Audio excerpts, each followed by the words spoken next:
Hi, folks. Hi, folks.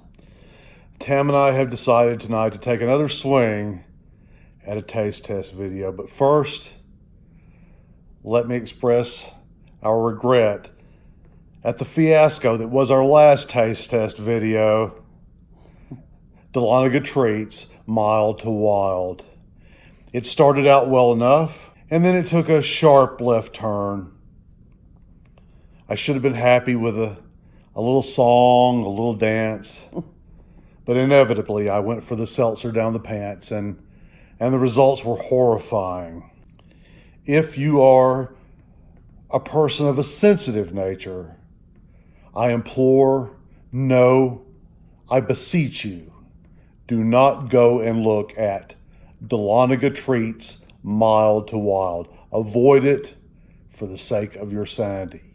So, to make up for that earlier misadventure, tonight Tam and I intend to do something a little more family friendly, a seasonal project, if you will, for the entire family, but especially for young children, something they can participate in, something that is simplicity in and of itself. This is a Target exclusive hide and eek edible slime kit. Now, I came by this by accident. It is for small children, but my daughter was in Target and she said she saw this and she thought of me. But first, in order for us to enjoy this slimy treat, it requires a bit of preparation.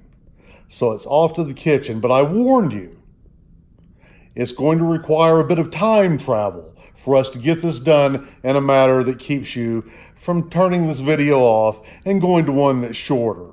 So if that kind of thing disturbs you, I urge you now to go ahead and stop this video, go over to another channel, for instance, Roxy Foxy on the Dr. Pepper Show. If you like friendly, fun, happy taste test videos by folks who are constantly pushing their own envelope, go check out Roxy Foxy on the Dr. Pepper Show. Their link will be in the description. But for the time being, we're off to the kitchen. If you want to stick around, if you're not afraid of time travel, join us there.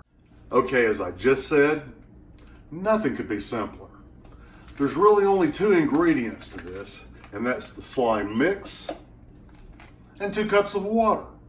Now, according to the instructions on the slime mix, if you happen to have some tonic water around your house and you mix that with it and apply a black light afterwards to the scene, well, then it's going to glow in the dark. And imagine how happy the kids will be eating some glow in the dark slime. But Albert hasn't restocked the bar this week, and I'm pretty sure that my dad tossed out all the black light posters when I moved out 40 years ago. So I have neither of those things. We're just going to use the tap water to make it with, and we'll see how it turns out.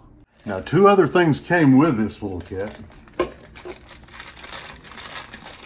And that's these little candy pearls, as they call them, which are supposed to be frog's eggs and little gummy frogs. First thing we'll do, open our slime mix, pour it into our medium-sized mixing bowl. Now we're going to add 2 cups of water. Now, according to the instructions, we're just going to stir this until the slime mix dissolves.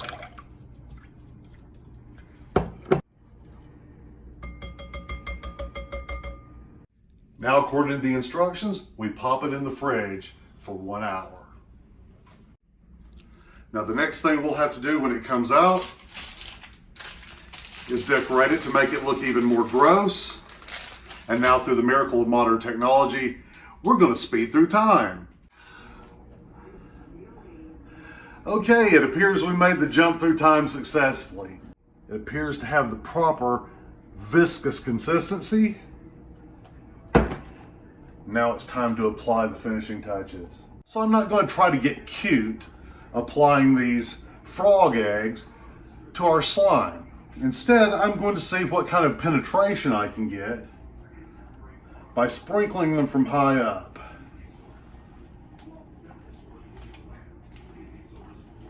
So it didn't go in very deep, but we got a little bit of penetration by dropping our eggs from a little higher up. This particular frog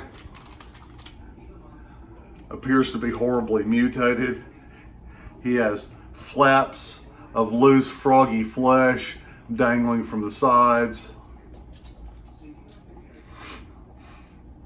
And he smells great. Now let's place our mutated frog. Oh, look at that. It is indeed slimy. Put that one there. And the creamsicle frog goes in last. Now, moving forward through time, it's not that hard. The super collider I bought on Wish, well, it takes very little electricity, but however, to move backwards in time takes a lot of electricity. It takes 1.21 gigawatts to do so. And though I love you guys with all my heart, Tam and I just can't afford that kind of electricity bill. Now to move backwards through time, I must employ a bit of magic.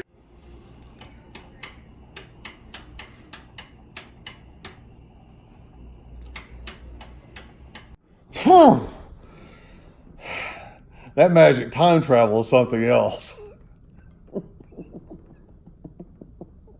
Did you get bored waiting on me, honey? Yes. Look how our slime turned out. Now, I went upstairs to my office and I checked the Emily Post, and it turns out the proper way to eat frog slime is with a teaspoon. So I brought a couple of them for Tam and I. Here you go, honey. Be sure and get you one of these frogs. I'm going to get one. Oh, yeah. Yeah. Look at that.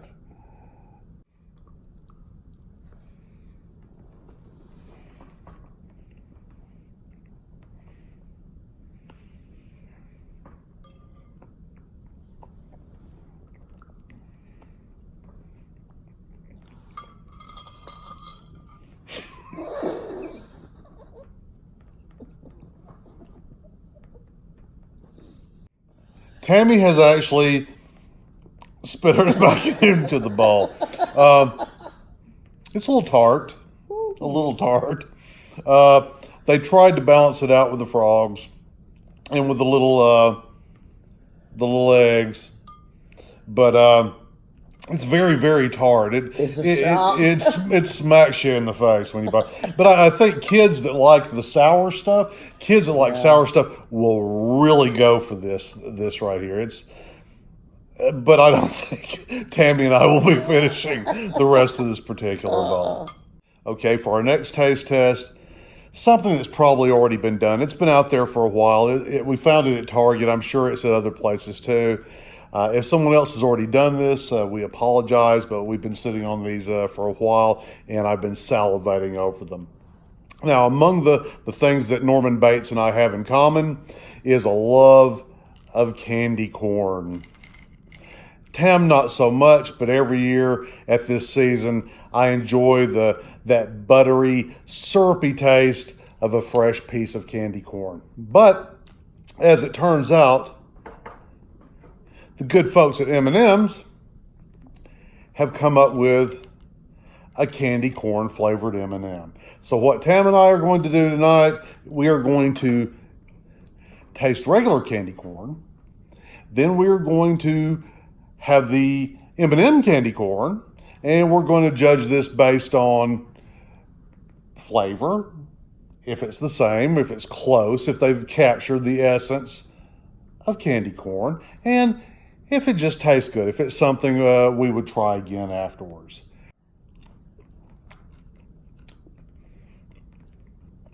Buttery first hits you, syrupy. One more, just for All right, now we know what the candy corn, we have a baseline for candy corn, so let's go ahead. Here you go. Some coffee grounds to cleanse the palate. I'll pass. Well, the sense of smell and the sense of taste is kind of closely related, right? Coffee grounds. And when we go to the perfume shop, the girl always gives you the smell it. You don't eat it. but the sense of taste and the sense of smell. Where lies the fault in my reasoning? You know what I mean? No. Well, my palate is cleansed. Gross.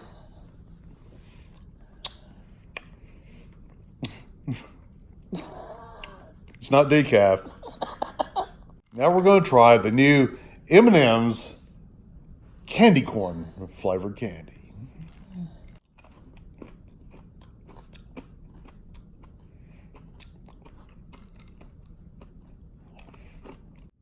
Tastes like cotton candy. I was going to say that. It's a really buttery cotton candy flavor. I see what they were trying to achieve there. It's not candy corn, though. No, it's not candy corn. Coffee grounds, anyone? No.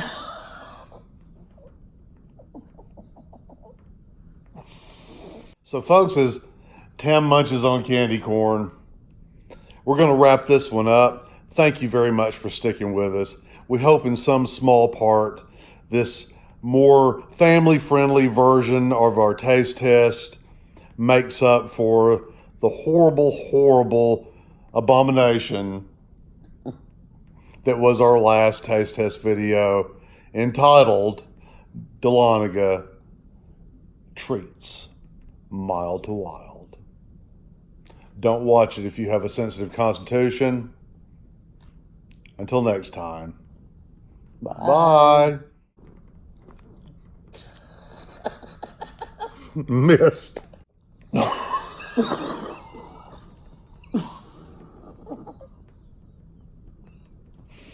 I can't do that again, huh? That's gross.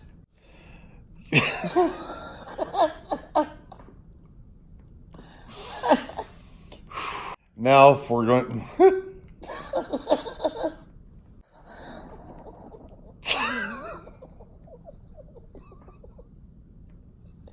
I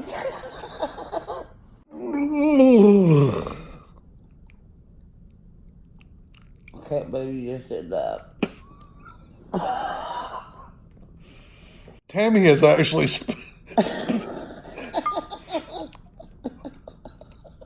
Cut.